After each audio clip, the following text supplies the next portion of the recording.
Hi friends, this is Abirami. இன்னைக்கு வீடியோவில் எதை பற்றி பார்க்க போகிறோம் அப்படின்னா, why it is called Python. அதாவது பைத்தானுக்கு ஏன் பைத்தான் அப்படின்னு பேர் வந்துச்சு அப்படின்றதான் பற்றி இந்த வீடியோவில் பார்க்க போகிறோம்.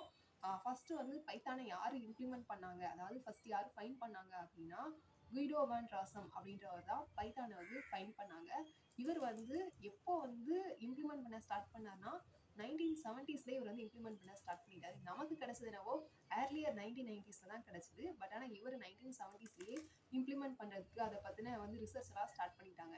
அந்த டைமில் பிபிசியில் ஒரு காமெடி சீரீஸ் வந்து ரொம்ப ஃபேமஸாக இருந்திருக்கு. அதோட ஒரு மிகப்பெரிய ஃபேனாக நம்மளோட குயிடோ வேன் ராசமும் வந்து இருந்திருக்காங்க. ஓகேவா? நெக்ஸ்ட் வந்து அந்த காமெடி சீரீஸோட நேம் என்ன அப்படின்னா வந்து மாண்டி பைத்தான். ஒரே ஒரு நிமிஷம் இருங்க. மாண்டி பைத்தான்ஸ் ஃப்ளையிங் சர்க்கஸ் அப்படின்றது தான் அந்த காமெடி சீரீஸோட நேம். அப்போ வந்து இவர் இந்த லாங்குவேஜ்க்கு வந்து என்ன மாதிரி நேம் விடலாம் அப்படின்னு நினைச்சிருக்காருன்னா யூனிக்கா, ரொம்ப மிஸ்டீரியஸாக இருக்கணும், அப்புறம் ரொம்ப ஷார்ட்டாக இருக்கணும் அப்படின்னு வந்து அவர் நினைச்சிருக்காரு. ஸோ இதுக்கு வந்து பைத்தான் அப்படின்ற நேம் வந்து விட்டுட்டாங்க. ஓகேவா? நெக்ஸ்ட் உங்களுக்கு வந்து இந்த வீடியோ பிடிச்சிருந்தா லைக் பண்ணுங்க, ஷேர் பண்ணுங்க, கமெண்ட் பண்ணுங்க. இந்த மாதிரியான சுவாரஸ்யமான டெக் ரிலேட்டடான நியூஸ் வந்து தெரிஞ்சுக்கணும் அப்படின்னா அபிராமி முருகன் அப்படின்ற யூடியூப் சேனலை வந்து ஃபாலோ பண்ணிட்டு என்னோட இன்ஸ்டா பேஜ் வந்து அபவுட் செக்ஷன்ல இருக்கும், அதை வந்து ஃபாலோ பண்ணுங்க. டாடா பாய்.